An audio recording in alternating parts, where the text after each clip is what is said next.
현재 도널드 트럼프 정부의 미국 조지아주 한국인 기술자 300여 명 체포로 인해 전 세계가 난리가 난 상황입니다. 흥미로운 점은 현재 한국인들이 분노하는 것보다 전 세계가 더욱 분노하며 흥분하고 있다고 하는데요. 그러나 더욱 놀라운 점은 오히려 이러한 구금 사태로 인해 가장 큰 이익을 본 건 바로 한국이라는 구체적인 증거 자료가 나왔다는 것입니다. 트럼프는 한국인 기술자를 구금함에 따라 한국에 대한 압박이자 선전포고를 내린 셈이고 오직 미국인만을 위한 일자리만을 창출할 것임을 대대적으로 선포한 것과 다름없는데요.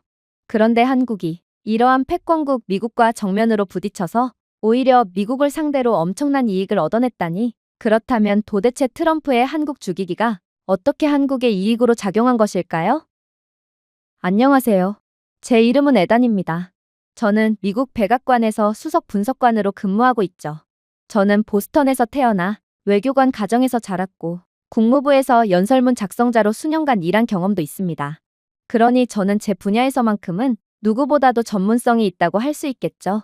그래서 더더욱 저는 합법적이고 전문적인 300명의 한국 엔지니어가 마치 게임 속의 졸개처럼 미국 조지아 공장에서 질질 끌려나가는 장면을 보며 그야말로 경악을 할 수밖에 없었습니다. 사실 저는 백악관에서 일하고 있기에 이번 사건의 전말에 대해 아주 잘 알고 있어요. 이야기는 사실 조지아 상공의 헬리콥터 소리가 아니라 워싱턴 브리핑룸에서 속삭이는 소리로 시작되었습니다. 몇 주 동안 트럼프 행정부에서는 주의를 분산시킬 필요가 있다는 소문이 돌았습니다. 현재 미국의 국내 문제는 더욱 커지고 있고 스캔들은 더욱 심해지고 있는 상황이에요. 이런 일촉즉발의 미국 상황에서 트럼프 정치적 본능은 익숙한 한 단계로 향했어요. 특히 착취하기 쉬운 것으로 여겨지는 국가 출신 외국인 노동자들이었습니다. 하지만 아무도 그가 미국 공장에 수십억 달러를 쏟아부은 동맹국들, 즉 미국 일자리를 늘리고 기술이 미국 전 지역에 활력을 불어넣은 한국인을 표적으로 삼을 것이라고는 예상하지 못했어요. 그렇게 희미하게 켜진 기자석에서 첫 번째 불꽃이 나타났습니다. 백악관 관리들이 연단에 오르는 동안 기자들이 모였습니다. 그리고 그중 한 백악관 관계자는 날카롭고 거의 연극적인 어조로 말하더군요. 우리 미국은 특히 한국의 기업들이 미국의 중요한 산업에서 부당한 영향력을 얻고 있다고 믿습니다. 미국의 일자리와 주권이 가려지고 있습니다. 그러니 이번 한국 기술자들에 대한 구금 상태는 정당하고 꼭 필요한 조치였다고 할 수 있죠. 정치와는 전혀 상관이 없던 기자들은 그저 눈썹을 치켜올릴 뿐이었어요. 워싱턴 포스트의 한 기자는 조지아에 공장을 짓고 수천 명의 미국인을 고용하고 있는 현대와 LG가 미국의 위협이 되고 있다는 말씀인가요? 라고 물었습니다. 관계자는 당황한 표정이 역력하더군요. 우리는 한국의 부정행위를 검토하고 있습니다. 이민 문제, 노동법 위반 가능성을 말이죠. 외국 기업들은 주요 분야에서 견제받지 않는 지배력이 절대로 허용될 수 없습니다. 그의 발언이 끝나자마자 방안은 소란스럽게 터져나왔습니다. 블룸버그의 한 특파원은 동료에게 몸을 기울이며 큰 소리로 속삭였어요. 이해가 안 가는군요. 미국은 먼저 한국의 투자를 간청했어요. 그리고 한국은 고맙게도 미국의 요청을 들어주었죠. 그런데 이제 미국은 그 투자자의 엔지니어를 체포하고 있다고요? 그건 법 집행이 아니라 자학행위입니다. 로이터 통신의 또 다른 기자가 손을 들었습니다. 증거를 제공할 수 있나요? 한국 기술자들은 실제 범죄 혐의를 받고 있는 건가요? 아니면 선거 주기 전에 정치에 관한 것인가요? 관계자의 얼굴이 굳어졌습니다. 진행 중인 조사에 대해서는 언급하지 않겠습니다. 뒷줄에서 풍자적인 웃음소리가 울려 퍼지기 시작했어요. 수사? 당신들은 새벽에 헬리콥터와 장갑차로 공장을 습격했습니다. 아무 죄 없는 한국인 민간인을 상대로 말이죠.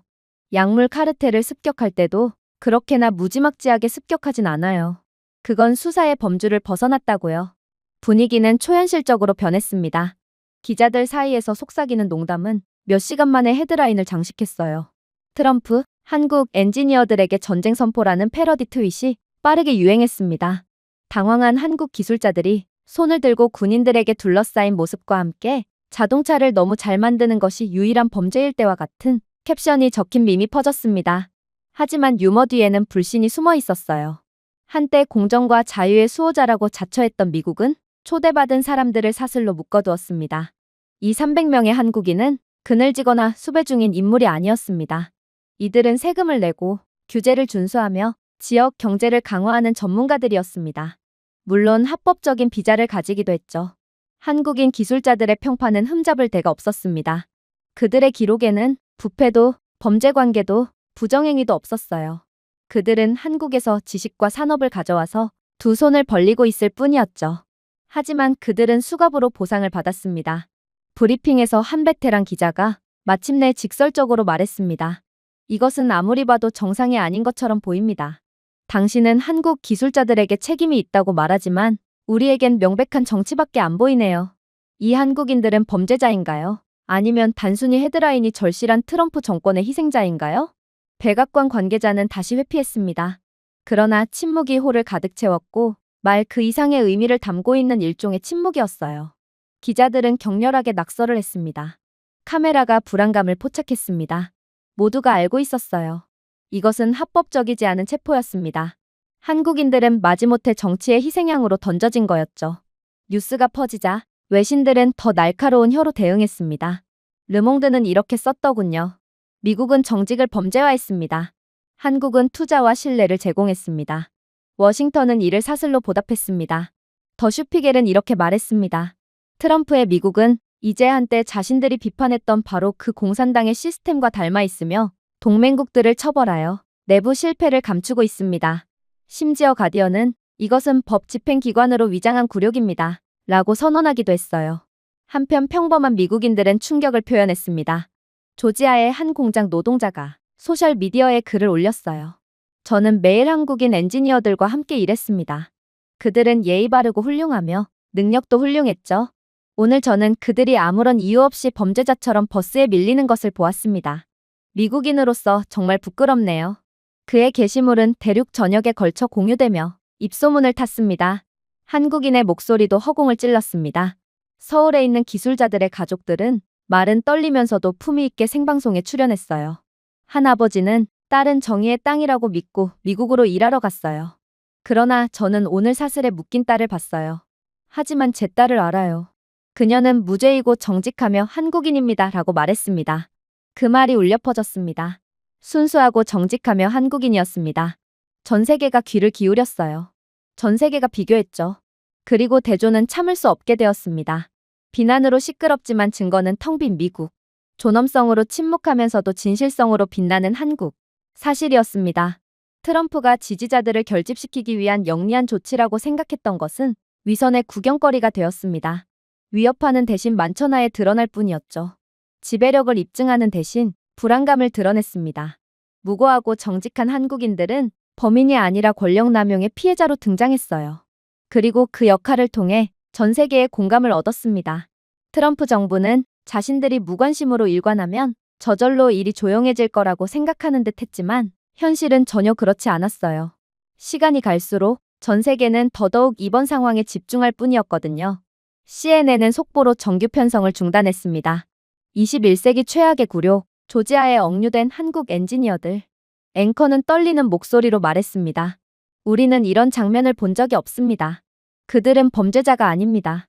신뢰할 수 있는 파트너 국가에서 훈련된 전문가들이죠. 비자 문제도 전혀 없었어요. 이 영상은 미국 거실 곳곳에서 반복 재생되었고 해설자들의 불안한 침묵은 관계자들의 그 어떤 대본 방어보다 강력해졌습니다. BBC가 빠르게 뒤를 따랐습니다. 워싱턴 특파원은 칼날처럼 날카로운 문장으로 미국이 동맹국들을 이렇게 대한다면 세계는 걱정할 이유가 있다라고 말했습니다. 그런 다음 날카로운 어조로 한국인들은 사슬에 묶인 채 개처럼 끌려갔습니다. 그게 미국이 동맹국을 대하는 모든 방식을 말해줍니다. 라는 말이 들불처럼 퍼졌죠. 독일의 도이체벨레는 분석가들이 사건을 해부하는 패널을 방송했습니다. 그중 한 명은 이건 이민이나 법에 관한 것이 아닙니다. 이것은 권력과 법률이 제대로 사용되지 않는 것에 관한 것입니다. 한국인은 열심히 일하고 규칙을 따르며 문제를 일으키지 않기 때문에 전 세계적으로 존경받고 있습니다. 미국은 이번 사건을 통해 자신의 신용을 잃었습니다.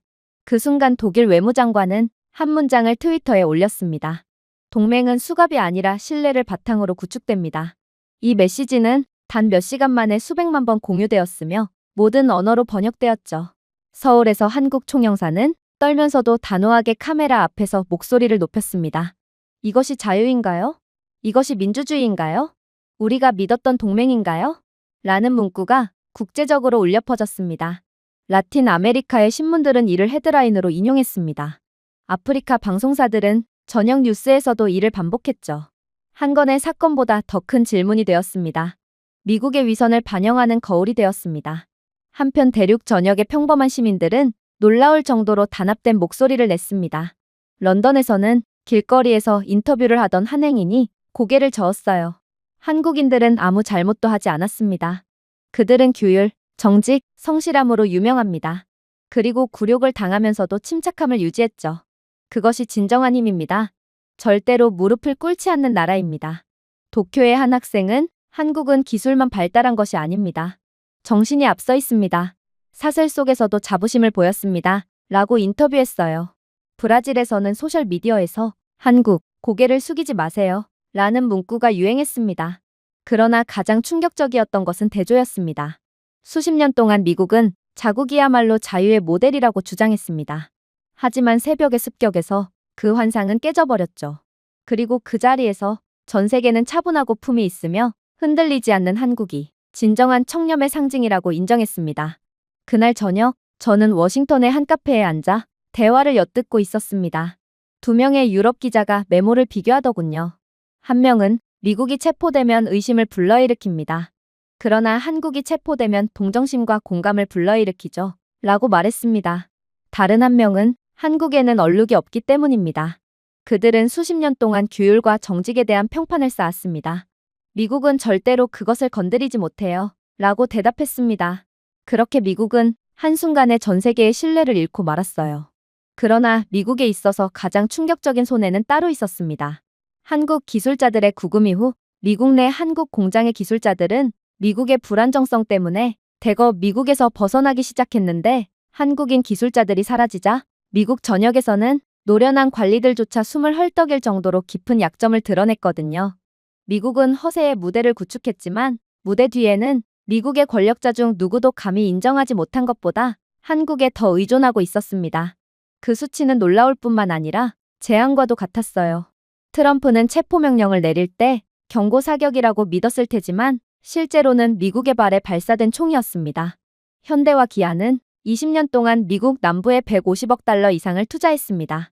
조지아와 엘라베마에 있는 공장은 매년 수백만 대의 차량을 생산하며 수만 명의 미국인을 고용하고 있습니다. 하지만 이러한 공장은 아직까지도 한국의 전문 지식에 의존하고 있는 상태였어요.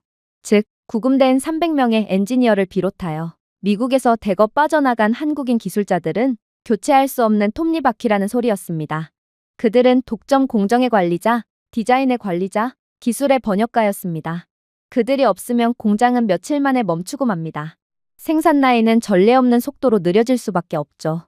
그리고 이를 증명하듯 주말까지 조지아의 생산량은 42%나 감소했습니다. 급히 조직된 기자회견에서 한 미국 공장 관리자는 정치인들이 해야 할 말을 대신해 주었습니다. 우리 미국인 관리자들은 기계를 작동시킬 수는 있어요. 하지만 기계가 고장나면, 알고리즘이 고장나면 우리는 기계를 전혀 가동할 수가 없습니다. 이건 한국 엔지니어들만 할 수 있는 일이에요. 그리고 기계를 사용하지 못한다면 우리는 아무것도 할 수가 없는 바보가 되고 맙니다. 기자들은 재앙의 규모를 감지하며 미친 듯이 낙서를 남겼죠. 더욱 충격적인 이야기요? LG와 삼성은 더욱 가혹한 이야기를 했다는 것입니다. 텍사스에서는 LG화학이 배터리 공장에 수십억 달러를 쏟아부어 배터리를 현대와 기아뿐만 아니라 제너럴 모터스와 테슬라에도 공급했습니다. 그리고 실제로 한국인 기술자들이 나간 지 48시간 만에 출하 지연이 시작되었어요.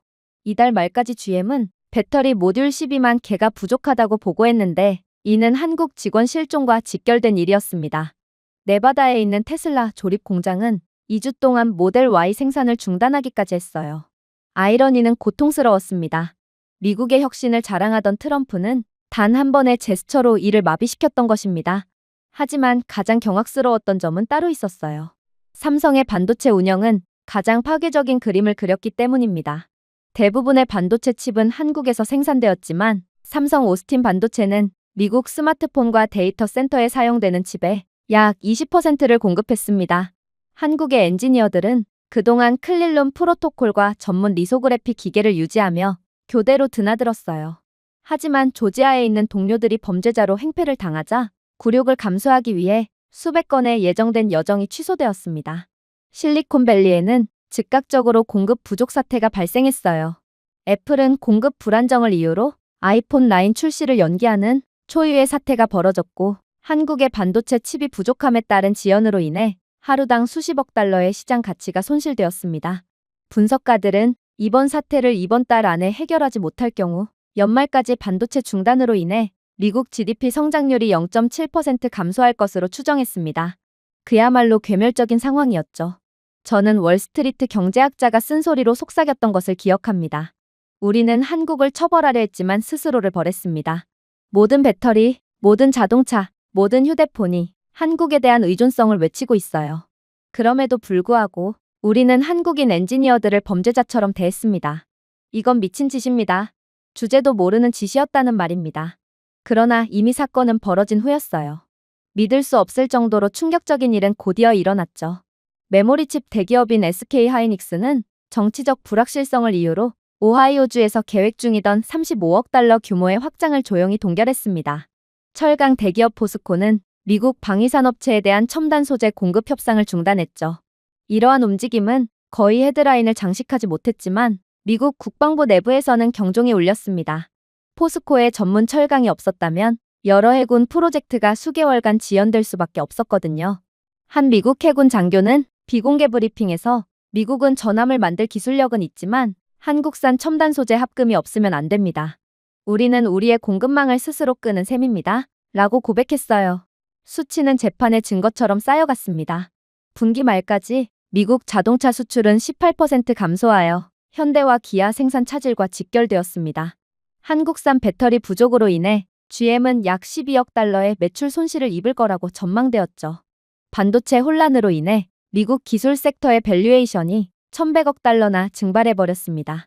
그럼에도 불구하고 백악관 관계자들은 여전히 연단 뒤에 서서 모든 것이 통제되고 있다라고 주장할 뿐이었어요. 이런 괴멸적인 상황에 이젠 미국 노동자들도 눈치채기 시작했습니다. 엘라베마의 한 식당에서 한 기계공이 기자에게 그들이 한국인들을 가둔 직후 갑자기 우리가 한가해졌어요.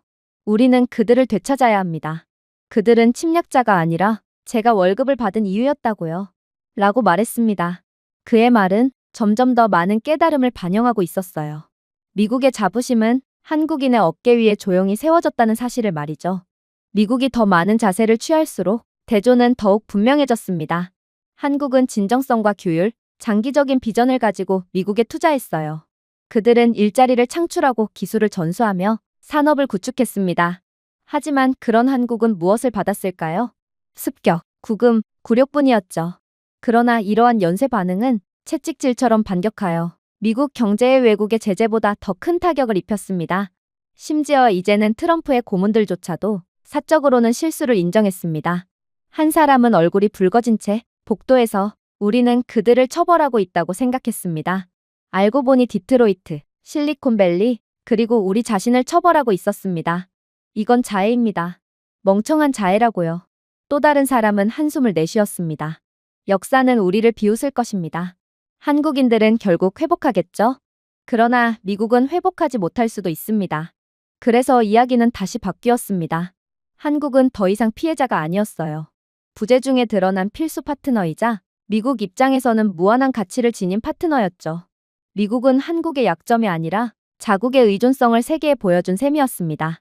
그리고 미국 시장이 흔들리고 생산 라인이 흔들리면서 이제는 미국이 버텨내기에는 너무도 가혹한 충격적인 태풍이 밀려오게 되었죠. 어리석게도 미국은 그것을 해외 외신으로부터 알게 되었습니다. 첫 반응은 유럽에서 나왔어요. BBC 저녁 패널에서 한 애널리스트가 몸을 앞으로 내밀며 신중하게 말하더군요. 미국은 스스로 경제적 상처를 만들었습니다. 하지만 여기서 진짜 이야기는 한국입니다. 그들의 엔지니어는 단순한 노동자가 아니거든요. 그들은 기술 문명의 수호자입니다. 그들을 제거하면 산업 전체가 무너집니다. 그것은 우연이 아니에요. 그것이 지금 한국이 기술력 하나로 세계를 지배하고 있는 이유입니다. 르몽드는 한국을 산업의 새로운 정점이라고 묘사하는 에세이를 일면에 발표했습니다. 이 기사는 현대와 기아가 자동차 혁명을 일으켰을 뿐만 아니라 이미 전 세계로 수출되는 수소 동력 버스를 생산하고 있었다고 지적했습니다. LG와 SK가 전 세계 전기차 모듈의 거의 절반을 공급하며 배터리 혁명을 주도하고 있다고 언급했죠. 그리고 삼성의 반도체 칩은 디지털 시대의 진정한 화폐라고 선언했습니다. 결론은 직설적이었어요. 미국은 엔지니어를 투옥할 수는 있지만 뛰어난 기술력을 투옥할 수는 없다는 거였습니다. 이탈리아의 기술부 장관이 기자회견을 열었습니다. 그의 말은 유난히 직설적이었어요. 한국은 규모가 위대함의 척도가 아니라는 것을 보여주었습니다. 정밀성, 규율, 인적 자본이 더 중요합니다. 그들의 인력은 최고 수준으로 훈련되어 있습니다. 그들의 기술은 신뢰성 면에서 타의 추종을 불허하죠. 그들이 부재하면 우리 모두가 공백을 느낍니다. 지금 미국이 죽을 쓰고 있는 것을 보면 한국이 그만큼 위대했다는 것을 명확히 알 수 있을 테죠. 이 성명은 연방의회에서 우레와 같은 박수를 받았습니다. 동시에 전 세계 일반 시민들도 경외심을 가지고 말하기 시작했습니다. 상파울루에서 한 택시 기사가 기자에게 내 휴대폰, 내 차, 내 TV 모두 한국 기업에서 만들었습니다. 그들은 어디에나 있는데 우리가 그들에게 얼마나 의존하고 있는지 전혀 몰랐어요. 그리고 조지아에서 그들이 얼마나 침착했는지 보세요. 그게 진정한 강점이죠. 나이로비의 한 대학 교수는 이렇게 말했습니다. 우리는 수십 년 동안 미국 시스템을 연구했지만 오늘날 학생들은 한국을 바라봅니다. 한국은 조용하고 일관되게 훌륭하게 전달하기 때문이죠. 저는 그저 글로벌 네트워크가 초점을 바꾸는 모습을 믿을 수 없다는 듯이 지켜볼 뿐이었어요. 심지어 이젠 미국 언론사조차 완전히 트럼프의 등을 돌렸어요. 이들은 미국의 변명을 방송하는 대신 한국의 부상에 관한 다큐멘터리를 제작했거든요. CNN 인터내셔널은 신뢰의 엔진이라는 제목의 스페셜을 방영했습니다. 한국 반도체 클린룸, 한국 스타트업이 생산한 수술 로봇, 완벽에 가까운 효율로 운영되는 부산의 스마트 항만, 양자 알고리즘이 정제되고 있는 대전의 연구실 등을 소개했습니다. 내레이터는 이렇게 결론지었습니다. 한때 과소평가되었던 한국이 이제 세계의 미래를 짊어지고 있습니다. 워싱턴 내부에서도 일부 관리들은 마지못해 존경심을 숨기지 못했습니다. 비공개 회의에서 국방부 고문이 저에게 속삭이더군요. 우리는 그들을 과소평가했습니다. 우리는 한국을 후배 동맹국으로 생각했지만 지금은 그 이상입니다. 그들의 엔지니어들은 미국을 유지시키고 있었습니다. 그들의 시스템은 우리보다 우수해요. 한국의 인력은 더 깨끗하고 더 빠르고 더 규율이 강합니다. 그러나 우리는 그들을 사슬로 묶었고 대신 사슬이 우리에게 떨어졌죠. 우리가 바로잡을 수 있을까요? 그의 말은 씁쓸했지만 솔직했습니다. 그러나 더욱 경악스러웠던 점은 따로 있었어요. 그건 바로 미국의 시장은 곤두박질치고 있을 때 한국의 시장은 상승하기 시작했다는 거였어요. 홍콩과 런던의 트레이딩 플로어에서 브로커들은 숫자 이상의 이야기를 나눴습니다. 한 은행가는 생방송에서 한국을 믿으세요 라고 말하더군요. 한국은 폭풍 속에서 가장 안전한 베팅입니다. 늘 혁신하며 결코 속이지 않습니다. 투자자들은 하룻밤 사이에 수십억 달러를 한국 채권과 주식으로 옮겼습니다. 그리고 논평가들은 절반은 진지하게 구금된 한국 엔지니어들이 한국 최고의 광고가 되었다고 농담을 던졌죠.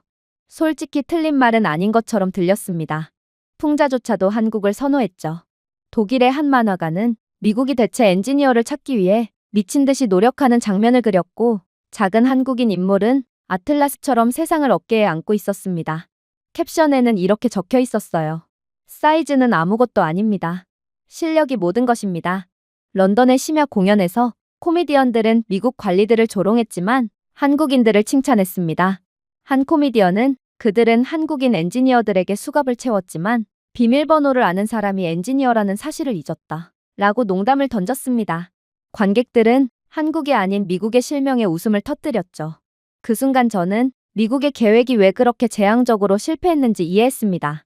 기술뿐만 아니라 존엄성에 기반한 권력을 가진 국가를 물리칠 수는 없기 때문이었어요. 이를 자부심으로, 규율을 정체성으로, 혁신을 세상에 대한 선물로 여기는 사람들을 수치스럽게 할 수는 없습니다. 사슬은 그들을 더 빛나게 할 뿐입니다.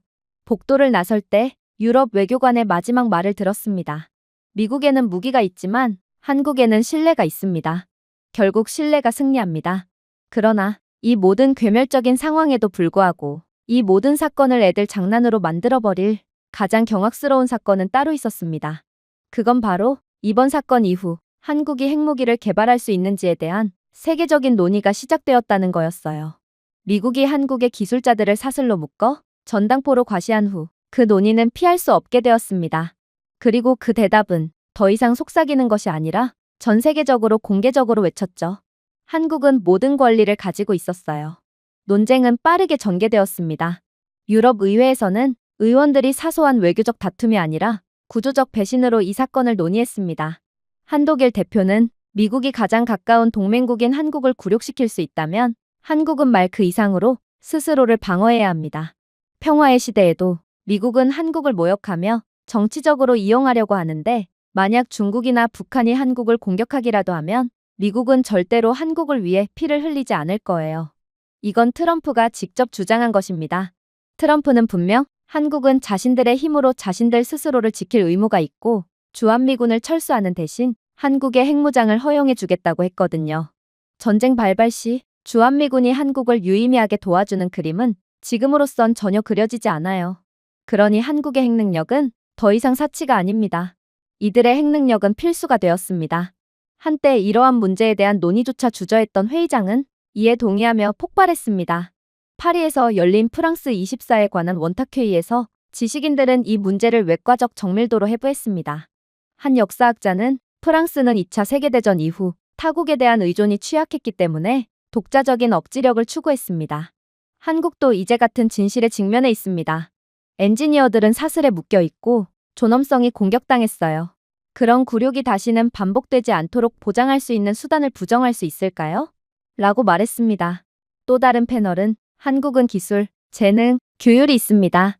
그들이 부족했던 것은 그저 비핵화 조약에 묶여있는 법률상의 문제였습니다. 미국이 한국의 핵능력을 억제하고 있었죠. 라고 덧붙였어요. 그래서 회의론에서 지지론으로 분위기가 바뀌었습니다. 한때 핵 확산을 우려했던 국가들은 서로 다른 목소리를 내기 시작했습니다.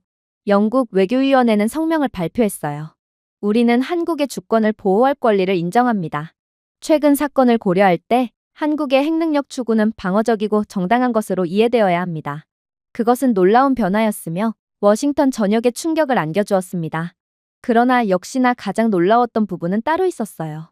핵무기에 대해 두려워하며 거부감을 가질 줄 알았던 한국인들은 예상과는 완전히 달랐거든요. 한국인의 목소리는 이례적으로 단합된 목소리로 말했습니다. 서울에서는 교수, 기업 지도자, 일반 시민들이 야간 프로그램에 출연했어요. 구금된 한 엔지니어의 어머니는 기자들에게 아들은 엔진을 만듭니다. 그는 군인이 아니에요. 하지만 미국은 제 아들을 마치 적인 것처럼 묶어두었습니다. 평화로운 노동자들에게 이런 짓을 하는데 어떻게 우리를 보호할 수 있을까요? 우리는 스스로를 보호해야 합니다. 라고 말했어요. 단순하고 날 것 그대로의 그녀의 말은 그 어떤 정부 선언보다 더 큰 무게를 지니고 있었습니다. 심지어 오랫동안 핵 논쟁이 치열했던 중동에서조차 논평가들은 눈에 띄게 명확하게 말하더군요. 알자지라의 한 이집트 분석가는 수년 동안 우리는 미국의 규칙을 따르라는 말을 들었습니다. 하지만 미국은 편리할 때 규칙을 어깁니다. 반면 한국은 언제나 규칙을 따르고 평화에 투자하며 산업을 건설했습니다. 그리고 그로 인해 처벌을 받았습니다.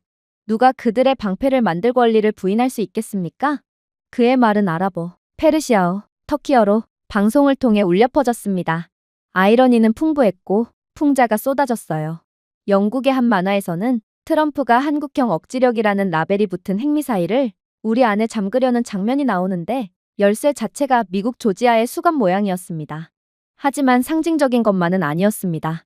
전문가들은 구체적인 사실을 지적했어요. 한국은 이미 세계 최고 수준의 원자력 기술을 보유하고 있었습니다. 원자로는 효율성과 안전성을 높이 평가받아 중동과 유럽으로 수출되었죠. 한국이 만든 원자로는 오랫동안 정밀함을 입증해 왔습니다. 수십 년간의 규율 있는 교육을 통해 얻은 한국의 과학 인재풀은 서구의 어떤 것과도 견줄 수 없었습니다. 비공개 포럼에서 미 국방부의 군사 분석가들은 당연한 말을 속삭였습니다. 한국이 내일 무기를 원한다면 그들은 분명 그렇게 할 수 있습니다. 그들의 유일한 장벽은 정치적 의지뿐이었거든요. 그리고 이제 의지가 도착했습니다. 워싱턴은 분주하게 움직였지만 모든 성명은 실패로 돌아갔습니다. 관리들은 핵 한국이 지역을 불안정하게 만들 것이라고 주장했어요. 하지만 기자들은 이미 당신들의 행동으로 인해 지역이 불안정해진 것 아닌가요? 라고 반박했습니다. 백악관 대변인들은 꿀먹은 벙어리가 될 뿐이었죠. 한편 금융시장은 정치보다 현실을 더 빨리 반영했습니다. 서울의 방위산업체들은 주가가 급등했습니다. 대전과 포항의 대학은 전 세계 학생들이 갑자기 독립의 선봉으로 여기기 시작하면서 국제적인 지원을 받았어요. 심지어 냉소적인 월스트리트 분석가들도 사실을 인정했습니다. 한누리꾼은 블룸버그의 생방송으로 한국이 억지력을 구축한다면 침략 행위가 되지 않을 것입니다. 이는 모든 국가가 구매한 보험 중 가장 합리적인 보험이 될 것입니다. 라고 말했습니다. 그러나 가장 경악스러웠던 부분은 따로 있었어요. 저는 워싱턴에서 유럽 고위 외교관과 심야에 나눈 대화를 잊을 수가 없거든요. 그는 음료를 마시며 천천히 고개를 젓더군요. 에단, 지금 무슨 일이 일어났는지 아세요? 예전에는 한국이 핵무기를 추구했다면 무모하다고 불렀을 것입니다. 하지만 지금은 그들이 핵무기를 추구하지 않는다면 우리는 그것을 순진하다고 부를 것입니다. 그것이 바로 당신 정부가 만든 변화예요. 한국은 당위성을 얻은 것이죠. 어쩌면 한국은 이번 사건으로 이익을 봤을지도 모르겠군요. 그의 말대로 전 세계에는 한국의 무기는 세계를 위협하지 않고 지켜낼 것입니다. 라는 문구가 곳곳에 울려 퍼졌습니다. 비평가들조차 마지못해 사실이라고 인정했죠. 그리고 이러한 일촉즉발의 상황에 백악관은 완전히 난리가 났습니다. 그러나 트럼프 대통령만큼은 의자에 기대어 최근의 혼란이 마치 리얼리티쇼 에피소드에 불과한 것처럼 미소를 짓고 있더군요.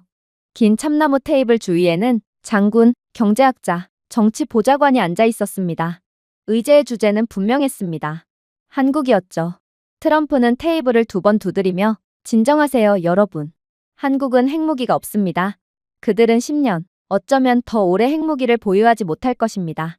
우리는 그들을 당황시켰고 미국의 무서움을 알게 된 그들은 행동하기 전에 2번 생각할 것입니다. 라는 어이없는 발언을 해왔어요.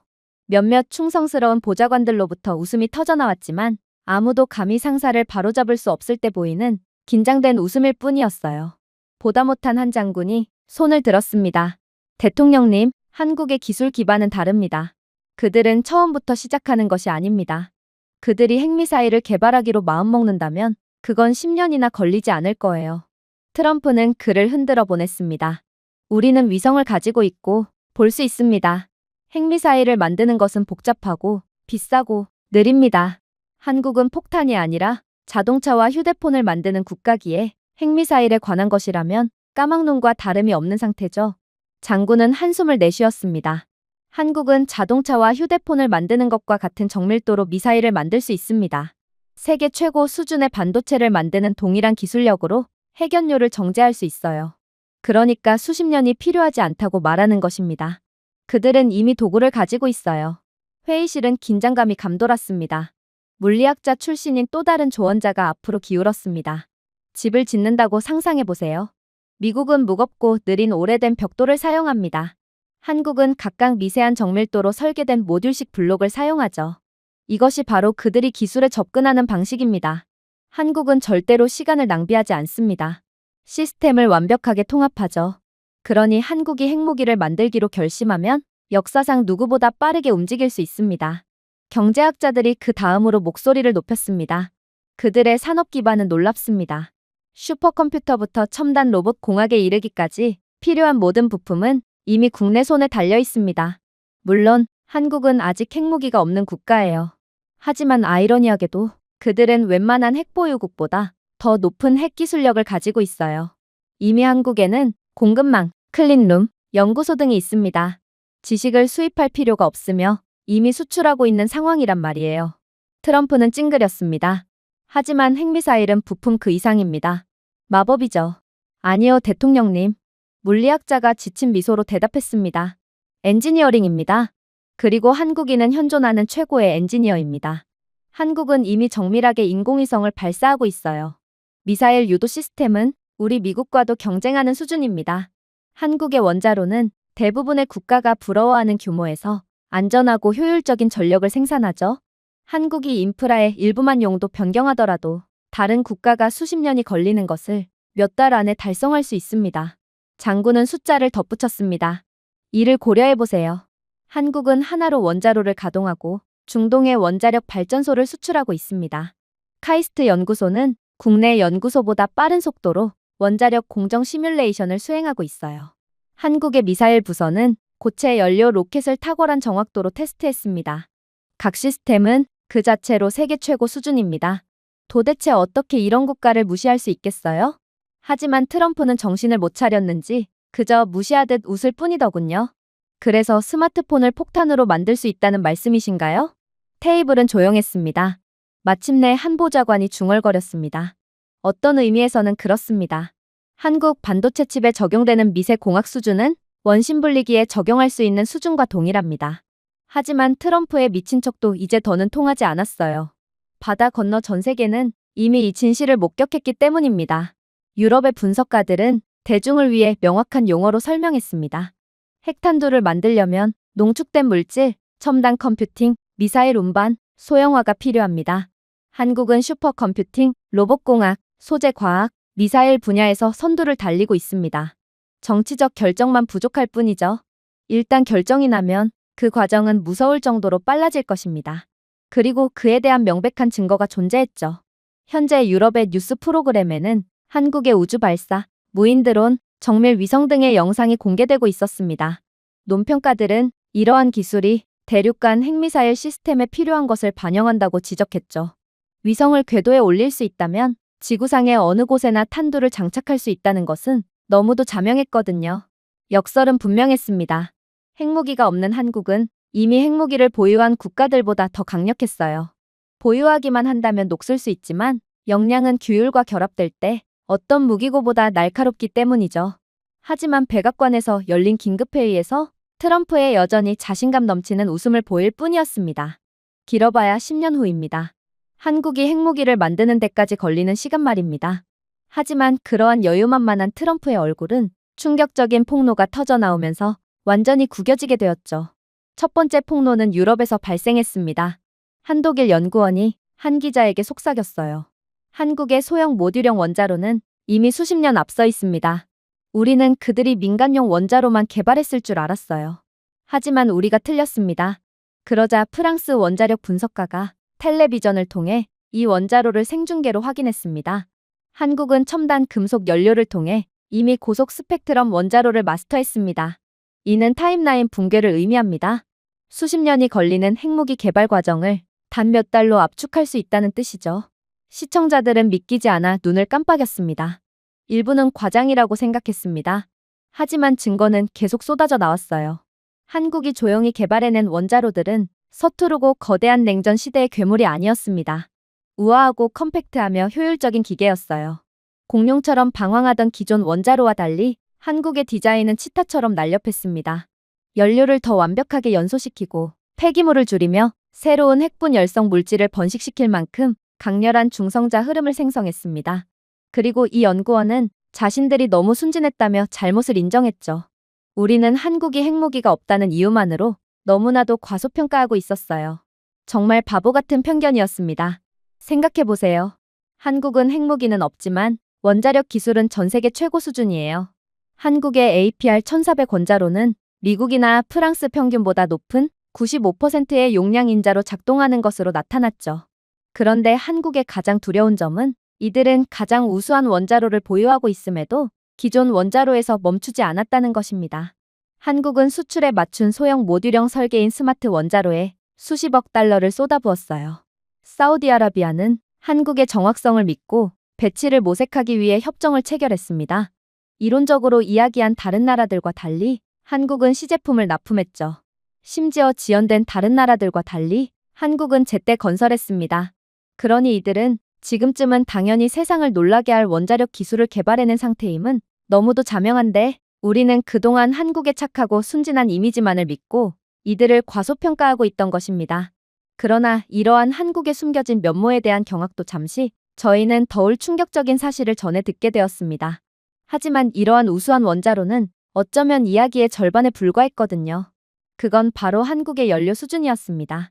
한국은 지르코늄 피복이 풍부한 금속 연료, 더 높은 온도와 더 높은 중성자 플럭스를 견디고 훨씬 더 오래 안정적으로 유지할 수 있는 첨단 연료를 조용히 개발해왔습니다. 이는 실험적인 낙서가 아니었어요. 연구용 원자로에서 테스트하고 슈퍼컴퓨터로 시뮬레이션하여 정밀한 정밀도로 검증했습니다. 그리고 충격적인 것은 이러한 연료가 기록적인 시간 내에 무기급 물질을 생산할 수 있는 브리더로 탈바꿈될 수 있다는 점입니다. 한 미국 고문이 백악관 브리핑에서 마지못해 인정했습니다. 현재 한국의 연료 기술은 타의 추종을 불허합니다. 미국은 수십 년 된 산화 우라늄 펠릿에 의존하지만 한국은 나노 구조로 설계된 금속 합금을 사용하고 있어요. 더 많은 에너지를 수확하고 폐기물을 적게 생산하며 군사 응용 분야로 빠르게 전환할 수 있죠. 그러니 한국은 10년이 필요하지 않다는 것입니다. 어쩌면 한국은 핵무기를 만드는 시간이 아예 필요하지 않을 수도 있어요. 저는 이러한 한국의 무지막지한 기술력을 단번에 인정했습니다. 사실 저는 얼마 전에 믿기지가 않는 보고서 하나를 받게 되었거든요. 그건 바로 한국 과학자들은 이미 한국연구원 시설에서 테스트한 DO와 금속 연료 시제품을 개발했다는 보고였습니다. 이 연구를 통해 한국은 폐기물 배출량을 25% 줄이고 연료 수명을 30% 연장했다고 했어요. 전문가들 입장에서는 획기적인 변화였습니다. 이러한 연료는 현재 서울의 연구실에서 속삭이고 있는 바로 그 종류의 연료인 고속증식로의 디딤돌이었기 때문입니다. 사실 저는 처음에는 이러한 보고서를 그냥 헛소리로 치부했어요. 미국은 소형 고속 원자로 상용화를 시도했지만 실패했거든요. 러시아는 실험을 했지만 비용과 부패로 어려움을 겪었죠. 이렇듯 핵무기에서 가장 선두에 있는 국가들조차 실패한 기술을 한국만이 성공해냈다고요? 그러나 다음 이어진 연설은 저로 하여금 완전히 얼이 빠지게 만들었어요. 다른 국가들, 심지어 미국조차도 할 수 없었던 일입니다. 그런데 어떻게 한국만이 이런 일을 할 수 있었을까요? 그의 답은 문화, 규율, 끊임없는 정밀함에 있었습니다. 미국의 원자력 연구소는 관료주의, 러시아는 비밀주의와 부패에 대한 부담을 안고 있었습니다. 그러나 한국의 원자력 연구소는 개선문화, 세부사항에 대한 집착, 충분히 좋은 것을 받아들이지 않고 완벽만을 받아들이는 문화에 이끌렸습니다. 한국인 엔지니어들은 단순히 매뉴얼을 따르지 않고 매뉴얼을 다시 작성하고 있어요. 결국 한국인들은 명품 시계처럼 작동하는 원자로, 생명체처럼 행동하는 연료, 모든 결정에 AI를 통합하는 시스템을 만든 것입니다. 몇몇 트럼프 측근들은 이 폭로를 경시하려고 노력했습니다. 한상원 의원은 과장된 선전입니다. 라고 외치더군요. 하지만 한국원자력연구원의 성능 테스트라는 데이터가 유출되었습니다. 차트에 따르면 한국은 서양 모델보다 두세 배 높은 효율로 빠른 원자로가 작동하는 것으로 나타났어요. 그래프를 통해 미국 및 유럽 실험실에서 재현하지 못한 연료 생존 주기가 밝혀졌어요. 그 증거는 부인할 수 없었습니다. 한국의 과학은 이론이 아니었습니다. 그것은 실천이었습니다. 그리고 이제 저희는 더욱 충격적인 말을 속삭이기 시작했죠. 어쩌면 한국은 1년조차 뛰어넘을지 몰라. 6개월, 어쩌면 더 적을지도 모르겠어. 한국에 숨겨진 원자로와 비밀 연료 앞에서 시간의 신화는 무너졌습니다. 전 세계가 불가능하다고 일축했지만 오직 한국만큼은 그 한계를 뛰어넘어 버린 것입니다. 그러나 저는 그때까지만 해도 모르고 있었습니다. 한국은 더욱 충격적인 비밀이 숨어있는 국가라는 것을 말이죠. 미 국방부 정보부장이 더는 못 참겠다는 듯 일어나더니 이내 믿기지가 않는 말로 회의실 내부에 모두를 합주기로 만들었거든요. 미국이 핵무기 개발에 10년 이상이 걸렸다고 해서 한국도 그럴 거라고 보는 건 너무나도 편협합니다. 한국은 슈퍼컴퓨팅으로 핵무기 개발 과정을 한 달 이내로 끝낼 수 있어요. 트럼프 측근은 눈살을 찌푸렸어요. 한국이 수십 년을 한 달로 압축했다고 말하는 건가요? 그게 정말인가요? 그러자 정보부장은 그렇게나 트럼프 옆에 들러붙어 있으면서 아직도 몰랐냐는 듯 한심하다는 표정을 지을 뿐이더군요. 아이에게 자전거 타는 법을 가르친다고 상상해보세요. 미국의 방법에서는 수백 대의 자전거를 사서 아이들을 길거리로 밀어냅니다. 날씨가 안 좋은 날에는 자전거 연습도 못해요. 결국 몇 년이 걸리죠. 한국의 방법으로는 완벽한 시뮬레이션을 만들고 하룻밤 사이에 수백만 가지 시나리오를 테스트한 다음 날 아침 마스터 사이클리스트를 전달합니다. 그게 바로 차이점입니다. 그래서 한국은 한 달이면 충분한 거죠. 시스템 자체는 숨이 막힐 정도였습니다. 그 핵심에는 비밀 동굴이 아닌 서울 고층 건물 안에 지어진 슈퍼컴퓨터 클러스터가 서 있었습니다. 핵물리 계산에 최적화된 50만 개 이상의 GPU 코어가 탑재되어 있죠. 하지만 하드웨어는 기적의 절반에 불과했습니다. 진정한 천재는 인공지능을 쌓아 올린 것이었습니다. 한국은 수십 년간 원자로 데이터, 미사일 원격 측정, 재료 과학 분야에서 신경망을 훈련시켜 왔어요. 이 모델들은 중성자의 거동, 금속 피로, 폭발적인 수율을 놀라운 정확도로 예측할 수 있었습니다. 그리고 저는 한국은 슈퍼컴퓨팅 분야에서도 압도적인 기술력을 선보이는 국가였다는 것을 인지하게 되죠. 한국이 개발한 누리온 슈퍼컴퓨터는 전 세계 최고 수준의 성능을 기록하고 있습니다. 하지만 전문가들에게 깊은 인상을 남긴 것은 원자력이 아니라 최적화였어요. 누리온은 핵물리학 시뮬레이션, 기상 모델링, 재료 과학을 위해 특별히 설계되어 이론적으로 더 높은 성능으로 서양 제품보다 더 효율적으로 결과를 도출할 수 있었어요. 우리는 지금 그런 국가를 물러봤던 것입니다. 하지만 정보부장은 여기서 멈출 생각이 없었어요. 뭘 그렇게들 놀라고 그러시나요? 한국의 가장 무서운 점은 아직 시작도 안 했습니다. 그건 바로 규모죠. 한국의 인공지능은 수천 개의 탄도 설계를 동시에 실행하여 실패를 즉시 폐기하고 성공적인 설계를 반복적으로 개선할 수 있습니다. 각 주기는 수년을 몇 시간으로 압축하죠. 미국이 10개의 프로토타입을 만들며 실패 끝에 겨우 핵미사일 개발에 성공할 때 한국의 인공지능은 이미 1000만 개의 유령을 만들어냈고 덕분에 한국은 실패 과정을 건너뛴 채 최적의 핵미사일을 개발한다는 것입니다. 저는 또다시 한국의 그동안은 과소평가되어 왔던 점을 인지하게 되었어요. 한때 과소평가되었던 한국은 이미 글로벌 AI 강국이 되었습니다. 2023년까지 서울은 AI 연구 결과 세계 2위를 차지하며 대륙 전체보다 영향력 있는 논문을 더 많이 발표했어요.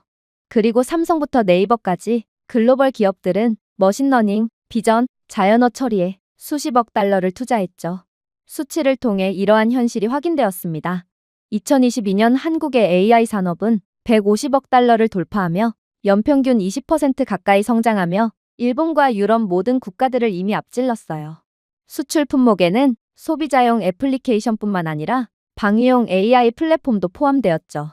예를 들어 한화시스템즈는 글로벌 전투기 프로그램에 통합된 AI 기반 타겟팅 소프트웨어를 제공했고 현대해비는 현재 유럽 국가들로부터 라이선스를 받은 자율 선박 내비게이션 AI를 배치했습니다. 그야말로 현재 기술력 하나로 전 세계를 뒤흔들고 있는 한국에 불가능한 건 아무것도 없던 셈이었죠. 그러나 정보부장은 다시금 충격적인 말로 모두를 공포의 도가니에 빠뜨릴 뿐이었어요. 아이러니한 점은 조지아 한국인 기술자 구금 사건은 잠자는 한국의 코터를 건드리는 불씨가 되었다는 것입니다. 이번 사건으로 인해 이탈한 한국인 엔지니어들 중에는 이러한 대규모 AI 서버 농장을 위한 냉각 시스템을 구축한 고성능 컴퓨팅 전문가들이 포함되어 있었거든요. 어쩌면 이들은 미국에서 우리를 위해 전문성을 사용할 수도 있었을 것입니다. 하지만 이런 한국을 건들면서 우리는 도끼로 우리의 발등을 찍은 셈이 되었어요. 그러나 트럼프 내각은 인정할 생각을 하지 않았어요. 이 말이 정말 사실이라면 트럼프는 즉시 대통령 자리에서 물러날 수도 있을 정도로 정치 생명에 심각한 타격을 입는 셈이었거든요. 그래서 이들은 되는 대로 짓거리기 시작하더군요. 한국이 한 달 만에 핵무기를 개발하든 아니면 몇 주 만에 개발하든 우리로서는 전혀 신경 쓸 필요가 없어요. 결론적으로 한국은 핵무기를 절대로 완성할 수 없을 것이 분명하기 때문입니다. 생각해보세요. 한국이 핵무기를 가진다면 북한과 중국 입장에서는 최악의 시나리오입니다. 북한은 더 이상 한국에 뜯어낼 것이 없게 되고 중국은 영내에서 영향력을 더 이상 행사할 수 없게 되거든요. 그야말로 이들 국가는 국가 기틀 자체가 뒤흔들리게 된다는 것입니다. 그러니 이들은 한국에 대한 핵무장 승인이 떨어짐과 동시에 그대로 한국으로 들어가서 한국을 초토화시켜 놓을 거예요. 한국은 절대로 이들의 공격을 막아낼 수 없겠죠. 이들의 기술력은 인정하겠으나 국방력은 또 다른 차원의 이야기거든요. 그러나 이번에는 미 국방부 장관이 나서 충격적인 반박을 해올 뿐이었죠. 한국의 국방력이 형편없다고요? 한국은 인구의 절반이 군대에 가는 징병제 국가예요. 그런 그들의 국방력이 형편없다면 도대체 어떤 국가가 국방력이 강하다고 말할 수 있을까요? 아니면 한국의 방산 기술력을 보고 그런 발언을 하신 건가요? 정말 한심하군요. 한국의 무기는 수년 동안 조용히 전 세계로 팔려나갔습니다. K2 블랙팬서 탱크는 폴란드와 노르웨이를 가로질러 굴러가며 미국의 에이브럼스보다 더 빨리 팔렸고 핀란드, 에스토니아, 노르웨이, 인도, 호주가 선택한 K9 썬더 곡사포는 유럽을 관통했습니다. 한국은 2022년에만 170억 달러 이상의 무기를 수출하여 영국과 프랑스를 합친 것보다 더 많은 무기를 수출했어요. 심지어 나토 장군들도 우리는 한국 철강으로 전쟁을 치르고 있다라고 주장하기까지 했죠. 하지만 이러한 수출은 창의 일각에 불과합니다. 한국의 무기 판매 뒤에는 엄청난 인정이 뒤따랐거든요. 폴란드 장교들은 K2를 세대에서 가장 신뢰할 수 있는 전차라고 칭찬했습니다. 호주 군인들은 K9을 절대 놓치지 않는 천둥이라고 불렀죠.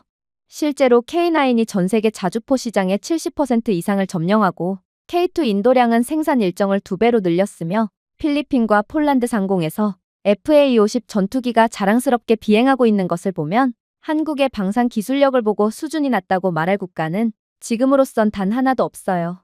인정하겠습니다. 몇 년 전까지만 해도 미 국방부는 그들을 모방범이라고 일축했다는 것을 말이죠. 그러나 이제는 우리가 모방범이 된 상황이에요. 예전에는 한국산이 비용 절감을 뜻했지만 이제는 살아남는다는 뜻으로 바뀌었죠. 하지만 정말 소름 돋는 점이 무엇인지 아시나요? 한국의 수출은 전 세계가 볼 수 있는 부분에 불과하다는 것입니다. 서울의 지하 벙커와 해양기지 안에는 숨겨진 진짜 왕관 보석이 존재하거든요. 얼마 전 중국군과 북한군이 한국 국경 근처에서 위협적인 기동을 감행했던 일을 기억하시나요? 우리는 그때 한국이 숨기고 있던 진짜 모습을 파악하게 되었습니다. 먼저 고층 빌딩, 선박, 이동식 유닛에 장착된 유도 에너지 무기 그리드인 레이저 요격 네트워크예요. 한국은 이 기술을 통해 드론을 공중에서 분해하고 미사일을 정확히 요격해버립니다. LG화학에서 설계한 나노유체 시스템으로 한국의 이중사용 인프라는 이미 엄청난 무기들을 개발한 상황이에요. 더욱 충격적인 점이요? 한국에는 더 이상 장군이 명령을 내리지 않는다는 것입니다. 그들은 이미 인공위성, 레이더, 군인을 하나의 마음으로 융합한 디지털 신경계인 AI 통합 지휘 시스템을 개발해낸 상태예요. AI는 위협을 예측하고 부대를 배치하며 어떤 사람보다 빠르게 대응을 조율하고 있죠. 중국 전투기가 한국 영공을 1cm라도 침범했을 때 북한 로켓이 발사조차 하지 않고 그저 모습만을 드러냈을 때조차 한국은 그 사실을 진작에 파악하고 이미 시나리오를 작성한 상태였다는 것입니다. 그러나 이러한 충격적인 사실에도 불구하고 트럼프 측근들은 여전히 발악을 할 뿐이더군요. 그럼 뭐 하나요? 한국은 해군력에 있어선 영수준이 낮잖아요. 이러한 파괴된 균형은 결국 북한과 중국과의 전쟁에서 패배로 이끌 것입니다. 그러나 미 국방부 장관은 한치의 망설임도 없이 거침없는 팩트 폭격을 날릴 뿐이었어요. 10년 전 이야기를 하고 계시군요. 지금 부산에서는 인공지능 기반의 조용한 무인 군함이 항해되고 있습니다. 미국의 실험용 드론과 달리 이 함정은 살아있는 무기, 어뢰, 미사일이 탑재된 상태죠. 군인의 희생 없이 적 함대를 무리지어 잠수함을 욕격하고 끝없이 바다를 순찰할 수 있다는 것입니다. 중국은 그저 큰 배를 만들 뿐입니다. 그러나 한국은 똑똑한 배를 만듭니다. 어느 것이 더 오래 살아남을까요? 답은 정해져 있지 않나요? 다시 말하지만 한국은 출발 전부터가 다른 국가예요.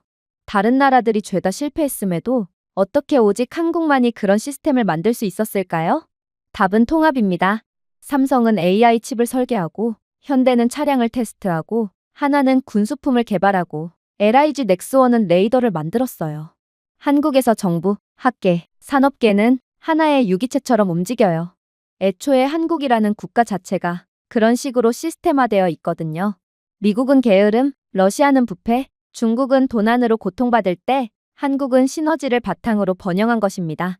북한과 중국도 이런 한국의 강력함쯤은 아주 잘 알고 있기에 한국이 아무리 핵무기를 연구한다고 해도 절대로 쳐들어올 수가 없는 것이죠. 트럼프 대통령은 그런 압도적인 기술력을 갖고 있는 한국인 기술자들을 구금하고 한국으로 돌아가게끔 강요한 거예요. 어쩌면 미국의 빛을 가져와 줄 수도 있는 그런 사람들을 말입니다. 핵무기가 없어도 중국을 무력화시키고 며칠 만에 북한을 지울 수 있는 그런 사람들을 말이에요. 이제 회의실 내부의 모든 사람들은 분명하게 인지하게 되었습니다. 핵무기 여부와 상관없이 한국은 2m의 추종을 불허하는 힘을 가지고 있었습니다. 수출은 인정을, 방패는 지배력을, 숨겨진 무기는 천재성을 입증했죠. 중국과 북한은 절대로 경거망동할 수 없었습니다. 그리고 그렇게나 오만하던 트럼프 대통령은 이제 공개된 사실에 침묵하며 전 세계 언론들로부터 갈갈이 찢겨나갈 뿐이었죠. 유럽연합 포럼에서 한 집행위원은 만약 한국이 핵무기를 획득한다면 미국보다 핵을 가진 한국을 더 신뢰하시겠습니까? 라고 큰 소리로 물었습니다. 이에 대한 반응은 충격적이었죠. 거의 모든 대표가 고개를 끄덕였거든요. 한독일 외교관은 네, 절제되고 투명하며 깨끗하기 때문입니다. 미국은 권력을 과시합니다. 한국은 존엄하게 행사하죠. 라고 말하며 박수를 보냈습니다. CNN은 책임 있는 힘이라는 제목의 세그먼트를 운영했습니다. 전문가 패널은 냉전시대 미국의 핵 위협 사용, 우크라이나에서의 러시아의 무력 충돌, 태평양에서의 중국의 위협 등 가상의 시나리오를 비교했습니다. 그러나 한국만큼은 권력을 얻고도 아무런 괴롭힘을 가하지 않았고 무모하지 않았으며 방어적일 뿐 신중할 뿐이었습니다. 한 전문가는 이렇게 요약했습니다. 절대 권력으로 신뢰할 수 있는 국가는 70년 동안 위협 속에서 살았지만 먼저 공격한 적이 없는 국가입니다. 바로 한국이죠. 시청자들은 고개를 끄덕였습니다. 여론조사에 따르면 미국인의 78%가 핵무기를 책임감 있게 다루는 데 있어 자국 정부보다 한국을 더 신뢰하는 것으로 나타났습니다. 이러한 아이러니는 평론가들에게도 잊혀지지 않았습니다. 프랑스 신문 헤드라인에는 이렇게 적혀 있었어요. 트럼프의 사슬이 피닉스를 만들었다. 이 기사는 조지아 한국인 기술자 구금이 어떻게 재앙적으로 역효과를 냈는지 설명했습니다. 트럼프는 무고한 엔지니어 300명에게 굴욕감을 주면서 한국에 도덕적 면허를 부여했습니다. 시장도 그에 따라 움직였죠. 국방 분석가들은 핵 한국이 동맹 전체에게 도움을 줄 것이라고 예측했습니다. 나토는 공동 기술 프로젝트를 위한 조용한 협상을 시작했어요. 라틴 아메리카 정부는 한국의 안전 보장을 요청했습니다. 중동 국가들은 한국의 에너지와 방위에 대한 협력을 모색했습니다. 오랫동안 소외되었던 아프리카조차도 서울을 파트너로 여겼죠. 한 아프리카 장관은 한국은 우리를 식민지화하지 않을 것이라고 말했습니다. 그들은 공정하게 우리를 보호할 것입니다. 그렇기 때문에 우리는 미국이 아닌 한국을 원합니다. 이 수치는 워싱턴을 놀라게 했습니다. 한 연구에 따르면 핵 인수 5년 이내에 한국은 전 세계 방위산업 수출의 40%를 차지하여 미국의 시장 점유율을 넘어설 수 있을 것으로 예상되었습니다. 또 다른 보고서에서는 각국이 한국의 안정성을 신뢰했기 때문에 원화가 기축통화가 될 것이라고 예측했죠. 핵무기가 간접적으로 통화를 강세로 만든다고 상상해보세요. 경제학자들은 긴장한 듯 웃었지만 투자자들은 한국 채권에 수십억 달러를 쏟아부었습니다. 물론 그동안 한국이 핵무기가 없다는 점 하나만으로 과소평가 당하고 있던 것을 고려해본다면 핵무기를 가진 한국이 얻게 될 막강한 힘은 어찌 보면 당연해 보였어요. 한편 싱크탱크들은 그것이 전략적으로 무엇을 의미하는지에 대해 토론했습니다. 브루킹스 연구소에서 한 미국 학자는 우리는 한국이 의존적이고 작고 취약하다고 생각했습니다. 우리는 그들의 엔지니어를 사슬로 묶었어요. 이제 핵을 가지게 된 그들은 동맹, 무역, 에너지, 안보를 지배할 준비가 되어 있습니다. 우리는 오만함으로 이를 촉발시켰다는 말입니다. 그의 말은 워싱턴 전역에 울려 퍼졌습니다. 심지어 보수적인 상원 의원들도 사적으로 우리는 엄청난 계산착오를 저질렀습니다. 라고 인정했어요. 심지어 미국이 분주히 움직이는 동안 전 세계는 이미 준비에 나선 상황이었습니다. 독일 신문들은 베를린이 워싱턴보다 서울에 더 의존할 것인가? 라고 물었습니다. 프랑스 정치인들은 미국의 보증을 한국의 보증으로 대체할 것을 제안했죠. 심지어 캐나다도 공동방위협정에 대한 아이디어를 떠올렸습니다. 신뢰의 균형은 눈에 띄게 바뀌었습니다. 여전히 미국이 가장 많은 무기를 보유하고 있었지만 핵을 가지게 될 한국의 엄청난 잠재력에 눈이 먼 세계 각국은 마치 광신도처럼 한국을 신뢰하고 있었어요. 그리고 이젠 실제적인 숫자가 나오기 시작했고 이는 트럼프의 오만함을 완전히 꺾어버렸습니다. 가장 먼저 찾아온 건 경제 충격이었습니다. 이미 한국의 방산 수출과 기술 기적에 깊은 인상을 받은 전 세계 투자자들은 한국은 이제 핵 억지력으로 절대적인 안전을 보장받게 될 것임을 거의 확신하고 있었어요. 이에 따른 자본 이탈은 하룻밤 사이에 역전되었습니다. 월스트리트 분석가들은 한때 부차적인 것으로 여겨졌던 한국 채권이 이제 미국 국채와 안전자산으로 경쟁하게 되었다고 인정했습니다. 만약 한국이 정말로 핵무기를 갖게 된다면 한국은 단 1년 만에 GDP에서 독일, 영국, 프랑스를 넘어설 것으로 전망되었습니다. 예측에 따르면 한국은 단 1년 만에 세계 3대 경제대국에 진입할 것으로 예상되었어요. 그리고 이것은 희망적인 생각이 아니라 수학이었습니다. 첨단 원자로, 인공지능 슈퍼컴퓨터, 극초음 속 미사일, 그리고 이제 핵 억지력의 결합은 흔들리지 않는 토대를 만든 것이죠. 수출이 이 이야기를 더욱 분명하게 들려주었습니다. 한국이 핵무기를 갖게 된다면 한국의 무기 판매량은 전년도의 2배인 400억 달러를 넘어 러시아까지 추월할 것으로 전망되었습니다. 그동안 핵무기가 없다는 이유로 과소평가받아왔던 부분이 해소되면서 그야말로 잠재력이 폭발하게 되는 것이죠. K2 전차는 나토의 표준 플랫폼이 되고 K9 곡사포는 아시아와 유럽을 지배하게 되겠죠. 하지만 가장 소름 돋는 점은 따로 있었습니다. 기술이 변화에 정점을 찍었거든요. 이미 전 세계 메모리 시장의 55% 이상을 점유하고 있던 한국의 반도체는 손댈 수 없게 될 것입니다. 핵 보호로 인해 제재를 가할 수 없었고 금수 조치도 감히 취해지지 못하게 되기 때문이죠. 삼성, SK하이닉스, LG는 혁신의 새로운 축을 형성할 것입니다. AI 클러스터는 더 빠르게 훈련되고 원자로는 더 깨끗하게 작동하며 위성은 더 높이 날아가겠죠. 한때 혁신의 대명사였던 미국의 실리콘밸리는 이제 유물처럼 보이게 될 것입니다. 한 유럽 싱크탱크는 이렇게 썼더군요. 실리콘 한강이 실리콘밸리를 능가할 것입니다. 서울은 세계의 뇌가 됩니다. 국방 분야에서는 수치가 더욱 극명했습니다. 이미 현대화된 한국의 군대는 이제 통합된 핵 억지력을 보유하고 있습니다. 마하 11을 탑재할 수 있는 극초음속 미사일은 어떤 방어 수단으로도 탐지할 수 없는 탄두를 탑재하고 있죠. 레이저 욕경망은 하늘을 덮고 AI 시스템은 바다를 통제하며 무인 함대는 바다를 순찰했습니다. 분석가들은 한국은 핵무장 허가가 떨어짐과 동시에 전면전에서 24시간 만에 북한을 무력화하고 일주일 만에 중국 지휘부를 무력화하며 미국의 어떤 공격에도 무기한 저항할 수 있다고 계산했어요. 1945년 이후 처음으로 미국은 더 이상 도전할 수 없는 힘에 대한 독점권을 보유할 수 없게 되고 이내 세계 패권을 한국으로 넘겨줘야 하게 되었습니다. 외교도 자연스럽게 이어졌죠. 유엔에서 대사들은 워싱턴이 아닌 서울을 찾았습니다. 아프리카 장관들이 인프라 보장을 요청하면서 미국이 아닌 한국 기업을 초청했습니다. 남미 정상들은 방위 조약을 모색할 때 나토가 아닌 한국 대표단을 초청했죠. 중동 군주들이 원자력을 원하자 프랑스가 아닌 한국연구원으로 눈을 돌렸습니다. 2027년까지 새로운 국제방위 및 에너지 계약의 40% 이상이 서울을 통해 유입되었어요. 그리고 모든 것은 조지아로 거슬러 올라갑니다. 아이러니는 이보다 더 클 수 없었어요. 트럼프는 300명의 한국 엔지니어를 사슬에 묶어 구금하면 지배력을 발휘할 것이라고 믿었습니다. 대신 미국의 오만함과 한국의 존엄성을 전 세계에 드러냈습니다. 미국은 무고한 한국인들을 조롱함으로써 서울에 도덕적 면허를 부여했습니다.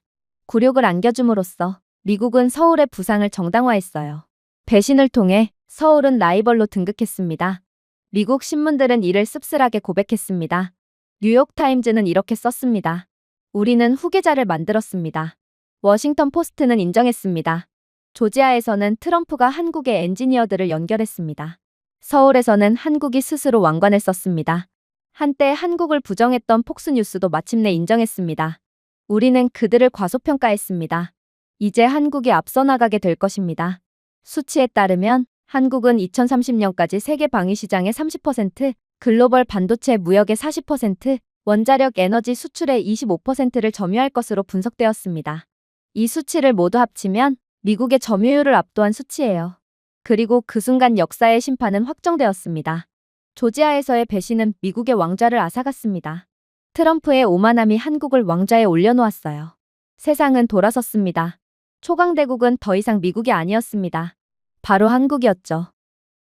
제가 준비해온 내용은 여기까지입니다. 끝까지 시청해주셔서 진심으로 감사드리며 여러분들의 구독과 좋아요, 알림 설정은 영상 제작에 큰 힘이 됩니다. 이상 세모튜브였습니다.